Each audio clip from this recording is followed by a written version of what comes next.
Votre invité à présent dans la grande interview en direct sur Boursorama, c'est vous, Patrice Lucas. Bonjour. Bonjour David Jaco. C'est votre première ici chez nous sur Boursorama. On est très heureux de vous avoir. Directeur général du groupe Verallia. C'est une super histoire, il faut qu'on vous la raconte.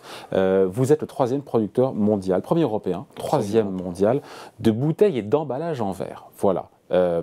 C'est 16 milliards de pots. 17 maintenant. 17, bon, je ne suis même pas à la page. 17 milliards de bouteilles et de pots par an qui sont produits. C'est 3,3 milliards d'euros de chiffre d'affaires. C'est 10 000 collaborateurs. Pardon pour les quelques chiffres, mais pour celles et ceux qui ne vous connaissent pas. Vous avez publié mi-février. Vos résultats annuels, ils sont records pour 2022. 356 millions d'euros de bénéfices nets. Année record, Verallia se porte très bien. Merci pour lui. Non mais c'est vrai, hein. Jusqu'ici, tout va bien. Tout va bien. Non, mais c'était pas écrit. Non, c'était pas écrit en début d'année. Ben oui. C'était pas du tout écrit en début d'année. Parce que vos fours, ils fonctionnent au gaz. Et on se dit, ils vont se faire ouvrir sur les marges avec la hausse des prix de l'énergie. Et l'histoire s'est pas passée comme ça, en fait. L'histoire s'est passée que c'est le résultat du travail de nos équipes, de leur agilité, de leur capacité à s'adapter. Et forcément aussi d'un atout compétitif qui est notre politique de couverture. Il faut expliquer, juste pour le commun des mortels, qui s'est passé avec une politique de couverture. C'est que vous déterminez en amont potentiellement le plafond du cours des prix que vous avez payés en matière d'électricité et de gaz surtout. Alors on a une politique en fait qui est une politique rigoureuse et que l'on met en œuvre de manière systématique, qui consiste à prendre des positions sur nos coûts, des positions définitives. En N+1, sur l'année N+1, je me couvre à 85%, sur l'année N+2 à 50%, sur l'année N+3 à 25%. Et c'est une politique glissante. Ça veut dire que plus on avance, moins on est couvert. Moins on est couvert, mais moins par exemple, fin 2022, quand je rentre en 2023, dans l'année 2023, je suis couvert à 85%. Ouais. En 2023, quand je rentrerai en 2024, je serai couvert à 85%. Et j'aurai déjà pris 50% en 2022. Donc c'est une politique qui est glissante et qui a le mérite d'éviter les points de volatilité. Et ce qui permet surtout de conserver les marges. De conserver les marges, de donner de la visibilité. Elles ont un coût, ces couvertures. Elles ont un coût, oui, forcément. Ouais, voilà, elles ont un coût, mais elles nous donnent une visibilité qui nous permet de nous adapter, visibilité pour nos plans d'action interne, mais aussi de la visibilité qu'on est capable de donner à nos clients. Et si les cours rebaissent, la couverture, on en fait quoi? On l'a payé pour rien, en fait, c'est ça? On voit, on a payé pour rien. On prend, quand vous regardez, par exemple, quand j'achète de l'énergie aujourd'hui, que je me couvre en 2024 ou en 2025. C'est l'énergie surtout qui pèse essentiellement, qui a flambé chez vous. Qui pèse combien d'ailleurs dans vos comptes? 20%. Voilà. Et donc, si jamais quoi, vous me disiez quoi? En fait, quand j'achète de l'énergie en 2024, j'ai une énergie qui a plus bas prix que le spot du jour. Ouais. Donc déjà, il y a une... Et en fait, on a un phénomène mathématique où je fais une moyenne. En fait, c'est un millefeuille de couches. C'est ça qui vous a sauvé, c'est ça qui a sauvé pour partie vos marges sur 2022, cette politique de couverture.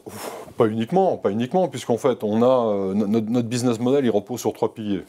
Notre business model, il repose sur 3 piliers. Un premier pilier qui est un pilier lié à l'activité, donc c'est le levier opérationnel. Plus d'activité, on a une industrie de coûts fixes, donc ça tombe directement de manière assez importante sur le net. Le second levier, c'est le management de notre spread, donc en français, notre balance d'inflation. D'un côté, j'ai les coûts, de l'autre côté, j'ai mes prix et mon mix.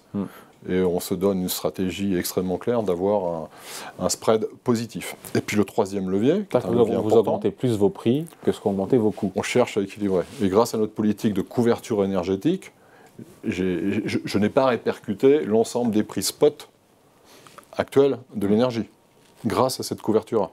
À cette politique de couverture.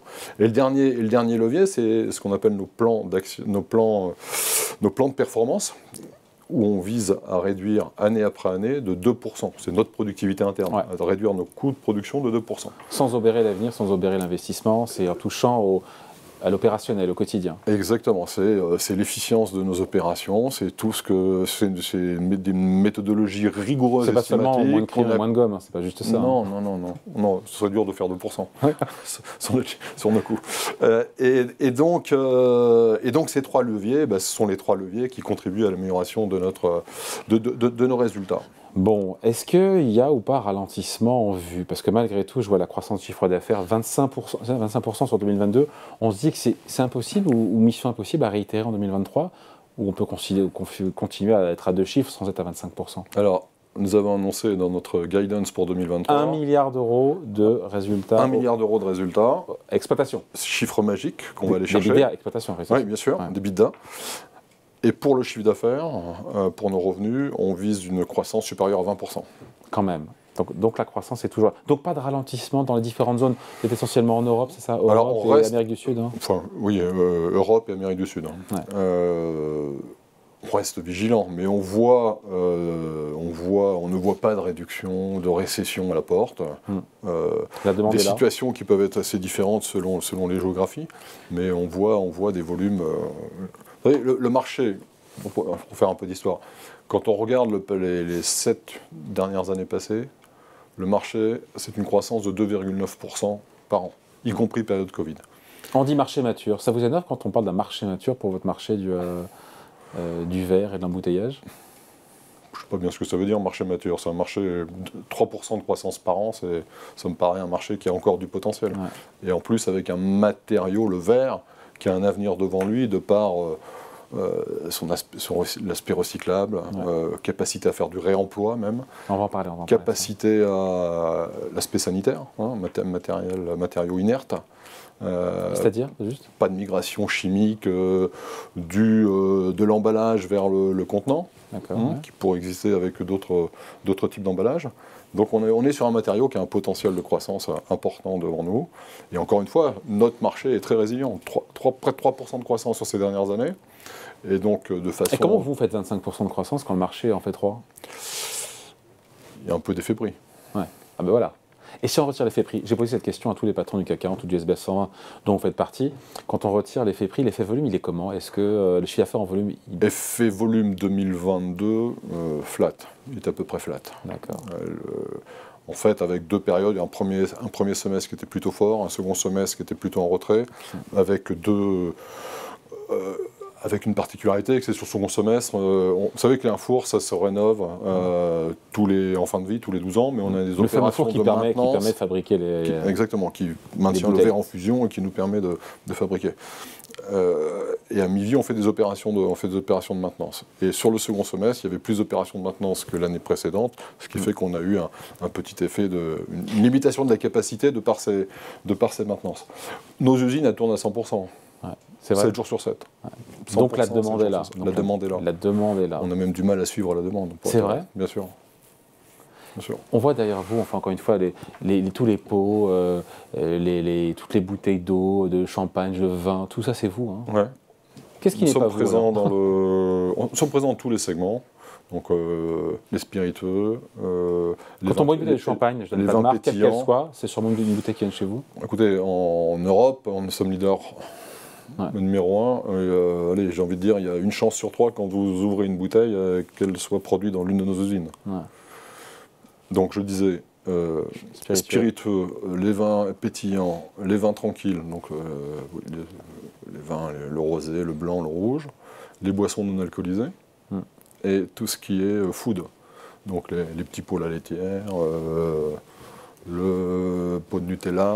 Un positionnement plutôt premium qui explique aussi que vous passez mieux dans vos prix, clients, les hausses de coûts. On cherche à développer notre positionnement premium, on le développe, on travaille notre mix, période après période, mais nous sommes présents sur l'ensemble des segments. Quand je prends le segment des vins pétillants, par exemple, nous sommes présents sur des bouteilles très haut de gamme, très spécifiques, pour des grands noms du champagne, comme sur de l'entry level, sur la bouteille traditionnelle de champagne.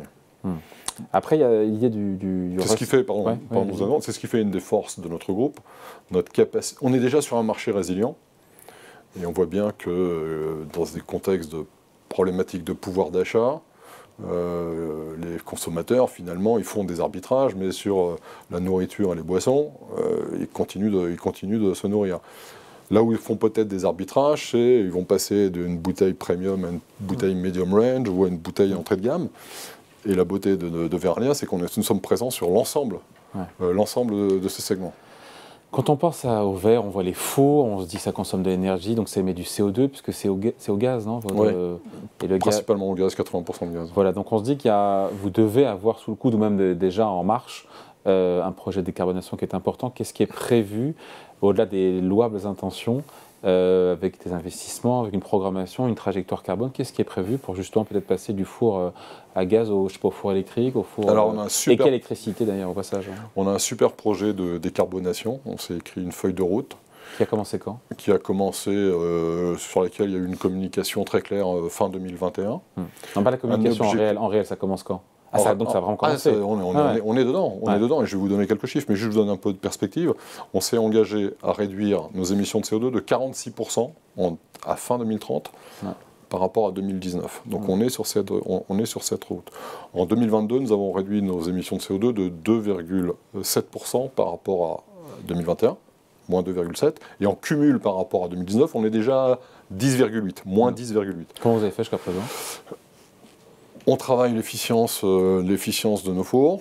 On travaille déjà et on introduit des solutions pour réduire notre consommation d'énergie. Et on a surtout à venir quelques révolutions. À savoir? On a décidé d'investir dans un four 100% électrique à Cognac, en France. Ça démarrera à la fin 2023. Et on a une deuxième brique technologique, on appelle ça un four hybride, où on va passer de 80% de gaz à 80% d'électricité. Et donc, les nouveaux fours... verte, nucléaire. Alors, il va nous falloir signer ce qu'on appelle des PPA, des Power Purchasing Agreement, qui nous garantit une électricité verte. On a signé en 2022 un contrat avec un fournisseur, RWE pour ne pas le nommer, pour couvrir 30% de nos besoins en électricité en Allemagne. Ça démarrera en 2026. C'est un contrat pour 10 ans. Avec la certification d'électricité bas carbone. Ouais. Sur les bouteilles en verre, on se dit que c'est génial parce que c'est recyclable. Donc quelque part, c'est vertueux. Très vertueux. Même si après il y a les comportements, et je me demande si en France on fait partie des plus vertueux en matière de. Écoutez, l'Europe fait notamment un travail, de consignes, je pensais aux consignes. Alors oui, la consigne c'est un second sujet. Déjà sur le recyclage. Le recyclage, vous savez en Europe, le taux de collecte des bouteilles ou du verre consommé, c'est 80%. Ah, c'est super ça. Et la France est à 80%, avec des situations, les pays du Nord sont plus proches de 90, 95, mais en Europe, 80%. Il faut toujours mentionner les pays du Nord, c'est incroyable ça. Je crois que c'est un sujet d'éducation. et donc, avec la Fédération européenne du verre, on a un projet pour passer ce taux de collecte de 80 à 90%. Et donc, ce verre, d'ici 2030. Et donc, ce verre, on le récupère via différents processus, on le traite, on découpe, on le met dans nos fours. Enfin, au départ, c'est tri sélectif. C'est tri sélectif, exactement. C'est vous comme moi, quand on va déposer sa bouteille dans les conteneurs qu'on trouve. C'est efficace. Et aujourd'hui, en 2022, un peu plus de 55% de verre recyclé dans nos fours. Un peu plus de 55%. L'objectif, c'est d'arriver, évidemment, à... Et on s'est défini un objectif de 59%. On, c'est le groupe Verallia, encore. 80% c'est la collecte du verre en Europe.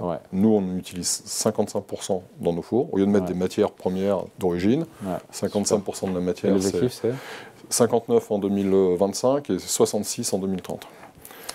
Et donc, il faut travailler la collecte, il faut travailler le traitement. Je vous prends une situation d'Amérique latine. Au Brésil, le taux de collecte, c'est 25%.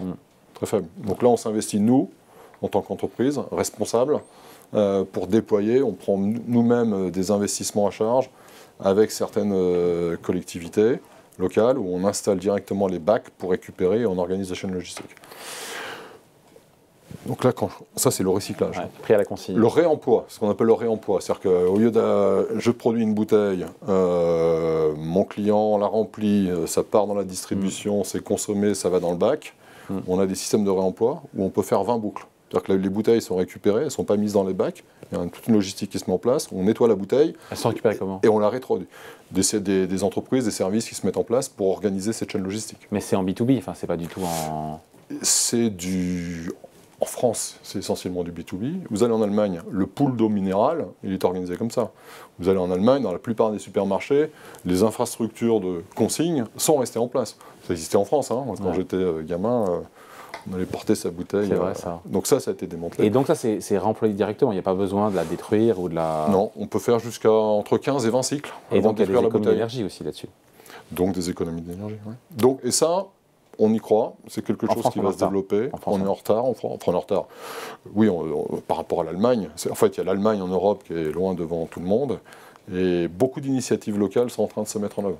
Avec cette logique de circuit court, Est-ce que c'est bon pour vous? Bien manger. C'est du réemploi, c'est là que vous en produisez pas, vous en produisez moins, c'est pas si bon pour vous, non? Alors, là où le réemploi a un potentiel important, c'est sur les boissons non alcoolisées et sur les foods.